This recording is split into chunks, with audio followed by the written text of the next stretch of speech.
kembali bersama kami di Forum Christian. Saatnya saya tanya banyak ke Mas Rafa. Mas Rafa, Anda tolong beli pencerahan kepada kami. Electronic waste itu seberapa berbahaya sih? Tadi Anda bilang kandungannya beracun.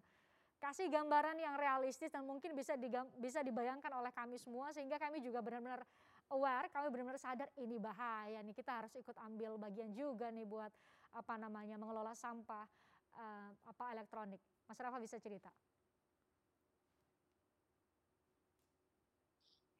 Okay, thank you for the question, Kak Christian. Kita kalau ngomongin sampah elektronik itu, it's a whole other type of waste. Sampah plastik, sampah organik gitu-gitu kan mungkin bisa kita daur ulang sendiri ya in our backyards. Prakarya dalam bentuk prakarya gitu kita bisa memanfaatkan sampah-sampah plastik menjadi hal yang baru, bikin kursi, bikin hiasan dan bisa lakukan sendiri. Tapi kalau sampah elektronik itu tidak bisa. Kenapa? Karena untuk mengolah sampah elektronik dan untuk mendaur ulang sampah elektronik itu nggak boleh sembarangan. Pertama, kenapa? Mereka mengandung racun. Kalau misalnya barang itu kenapa-napa, bisa aja tiba-tiba meledak, bisa aja racunnya menyebar dengan gampang, dan kita nggak akan tahu. Jadi yang boleh mengolah sampah elektronik itu adalah pihak-pihak yang memang sudah tersertifikasi oleh KLHK. Mungkin Pak Rasio juga tahu ya tentang perusahaan ini. Nah, kita kalau ngomongin e-waste, seberapa bahaya sih sebenarnya? Nih, pas banget lagi dikasih lihat types of toxic of e-waste, cadmium, lead, mercury, bahan yang ada dalam sampah elektronik. Kenapa sih bisa ada bahan-bahan itu? I have a simple concept. Toxic in, toxic out. Jadi sebenarnya banyak banget perangkat elektronik itu yang memang dibuatnya menggunakan racun. In a good way ya. Aku kasih contoh, ada satu yang namanya flame retardant. Flame retardant itu salah satu komponen yang sangat penting dalam sebuah perangkat elektronik. Gunanya apa? Untuk menjaga perangkat itu untuk tidak gampang kebakaran. Jadi kalau misalnya let's say laptop itu kena api ataupun kena sesuatu itu nggak bakal gampang kebakar, nggak bakal gampang kebakaran karena ada komponen flame retardant tadi itu. Tapi at the same time, flame retardant itu sangat beracun bagi lingkungan kita. Nah sekarang pertanyaannya gimana sih racun-racun itu bisa akhirnya menyebar gitu dengan gampang? Jawabannya adalah dengan pengolahan yang salah. Kita kalau ngomongin tukang loak, kita kalau ngomongin sektor-sektor informal yang mungkin mereka tidak punya pengetahuan caranya mengolah sampah dengan baik, itu kan pasti ngasap. Oke, dibuka lah, diambil bagian-bagian yang penting, sisanya dibuang, sisanya dibakar, sisanya dikubur. Dan salah satu ciri-ciri racun yang ada dalam sampah elektronik itu mereka bersifat bioakumulatif. Bioakumulatif itu apa? Dampaknya jangka panjang. Aku ngasih contoh. Jadi kalau misalnya kita kena racun sampah elektronik ataupun habis kena bakar, kan e-waste dibakar, kita menghirup hasil asap yang warna hitam banget itu, bisa ada iritasi kulit, bisa ada gangguan pernafasan, bisa ada kanker, seperti itu. Tapi karena sifatnya bioakumulatif, jadi dampaknya nggak signifikan. Dan ini yang berbahaya tentang sampah elektronik. Kita akan kenanya tuh masih 10, 15, 20 tahun ke depan. Tahan lama banget. Contoh, kalau misalnya ada e-waste yang udah nih, kelar, tinggal sisanya aja, tinggal racun aja, dikubur dalam tanah, nanti itu akan menyebar dalam tanah, racunnya akan mengkontaminasi tanaman-tanaman yang sudah ditanam. Lalu nanti tanaman itu akan dimakan dan sama manusia, tapi sama binatang dulu, let's say sama sapi, ataupun sama makanan, sama binatang-binatang yang lain. Racunnya bisa pindah tuh ke sapinya. Dan setelah itu sapinya akan diolah, dimakan oleh manusia. Racunnya akan tetap ikut di situ dan masuk ke kita. Jadi memang setahan lama itu dari proses pertama e-waste itu dikubur sampai akhirnya sapi itu bisa jadi daging untuk kita makan kan takes lama banget gitu, takes years. Jadi it proves that memang racun dalam sampah elektronik itu tahan lama banget dan sifatnya bioakumulatif. Memang ini yang membuat berbahaya karena kita nggak sadar gitu, kenapa akhirnya e-waste menjadi permasalahan yang besar karena belum banyak orang yang menyadari bahwa dampaknya itu sangat dahsyat. Oke, mungkin kalau misalnya sampah plastik udah ngelihat nih banyak got yang tersumbat gara-gara plastik, banyak pantai yang udah terkontaminasi dengan banyaknya sampah plastik. Tapi kalau e-waste belum banyak orang yang melihat dampaknya seperti apa. Jadi itu satu Mas Rafa, soal satu belum banyak yang tahu soal bahayanya yang sampai tadi jangka panjang, alurnya jelas gitu ya, sapi yang kita konsumsi atau apapun yang kita konsumsi kemudian terkontaminasi sama racun-racun dari e-waste itu bisa juga kemudian sampai ke kita manusia. Itu satu. Yang kedua mengenai mau diapakan sih sebenarnya e-waste itu, bisa nggak kita kelola atau punya nilai lebih seperti jenis-jenis sampah yang lain? Mas Rafa bisa cerita dan punya punya pengetahuan soal itu.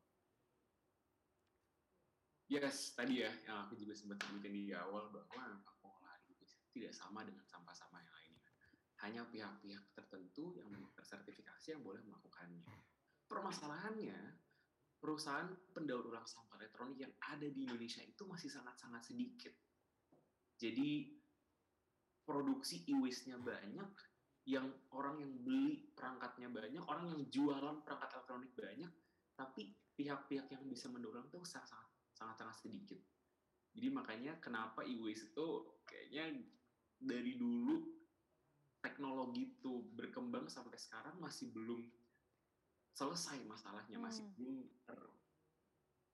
taken care of, belum sama sekali diperhatikan. Karena itu kita terlalu sibuk dengan pengembangan teknologi yang sangat pesat, yang sangat inovatif. Tiap tahun tuh kayaknya ada versi handphone yang baru, ada versi perangkat elektronik yang baru. Kita the advancement of technology itu pasti ada dua sisi, di mana satu sisi membuat kehidupan kita menjadi lebih high tech, menjadi lebih sustain, lebih seamless, lebih smooth gitu. Siapa sekarang nggak tinggal pakai HP, siapa sih nggak tinggal pakai laptop. Tapi at the same time juga kita memproduksi dan banyak banget e-waste yang ujung-ujungnya nggak tahu mau dimanain.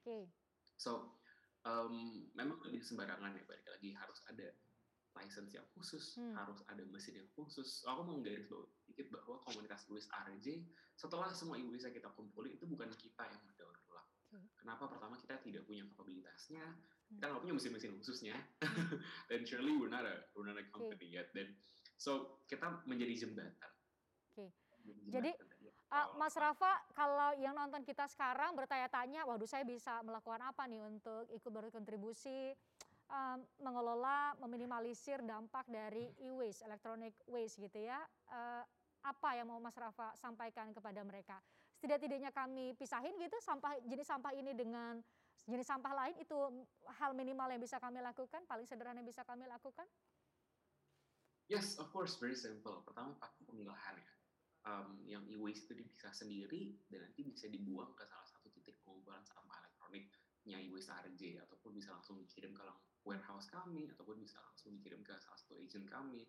Itu semua full information on our website and our social media, gampang banget caranya. Karena that's what we're trying to create. Pembuangan e-waste itu segampang membuang sampah yang lain gitu. It's very seamless, everyone can do it, everyone is accessible to our drop boys. Nah, cuma memang ada satu hal yang aku mau garis bawahi. e-waste RJ kan kita sudah berjalan kurang lebih 7 tahun dan kita sudah mengumpulkan lebih dari 3 ton 5 ton sampah elektronik. Dan tapi semakin kesini, satu hal yang selalu kita tanyakan ke diri kita sendiri, sebenarnya daur ulang itu solusinya bukan sih? Is recycling the real solution to this problem? Dan ternyata jawabannya tidak. Recycling is never enough, gak cukup untuk menyelesaikan permasalahan sampah. Kenapa? Karena jumlah yang kita daur ulang itu tidak mengalahkan jumlah produksi e-waste in the first place. Indonesia itu 1 tahun bisa 2 juta ton sampah elektronik sendiri. Wow, itu banyak sekali ya. Dan e-waste RJ kita cuma mendaur ulang 5 ton, itu nggak nyampe 1%-nya gitu. Jadi sekarang kita fokusinnya tuh nggak cuma gimana sih caranya merecycle e-waste sebanyak-banyaknya, tapi gimana caranya angka 2 juta ton tadi itu bisa kita turunkan. Gimana caranya be a wiser, smarter, and responsible consumer of electronics. Ini mungkin yang belum bisa diadopsi secara baik oleh orang Indonesia. Aku mungkin ngasih contoh.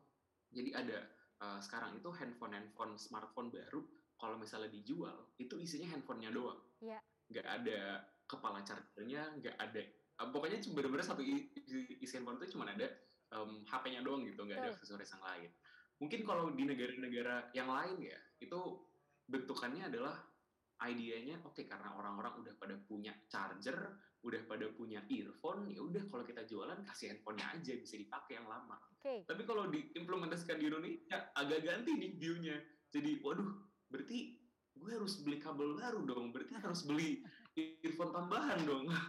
Jadi memang banyak sekali konsep-konsep teknologi yang sudah canggih, namun diadopsi di Indonesia agak translate-nya berbeda Oke, gitu, dan oke. malah leads into more e-waste.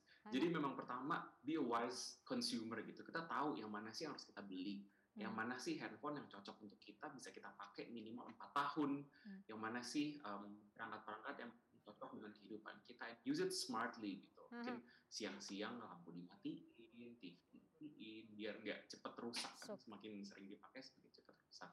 Oh, dijaga lah perangkat-perangkat elektronik itu untuk mengurangi jumlah produksi e-waste kita sehari-hari. oke, itu And yeah, creating a new life. itu minimal yang bisa kita lakukan sebagai bagian dari penduduk bumi ini. Mas Rafa, terima kasih itu ceritanya. Jadi menyadarkan kami ya, oh iya juga ya beli handphone. Makanya ada satu merek handphone yang mungkin anda kenal. Kemudian beberapa waktu ini selalu produksi hanya bagian handphone ya bagi beberapa orang, betul ya Mas Rafa. Kemudian bertanya-tanya kok nggak dikasih chargernya ya. Ternyata itu tujuan ya Mas Rafa. Terima kasih sudah membukakan mata kami semua. Usai jeda saya mau kasih atau mau minta sebenarnya ke Fania dan juga Mas Rafa sebagai aktivis muda, aktivis lingkungan, aktivis muda lingkungan untuk menyampaikan harapannya sebenarnya kepada para CEO apa yang diharapkan karena kalianlah yang paling tahu apa yang tantangan yang dihadapi selama memperjuangkan pelestarian lingkungan melalui pengelolaan sampah, baik itu sampah plastik maupun juga sampah elektronik. Nanti usai jeda di Forum Christian, sesaat lagi.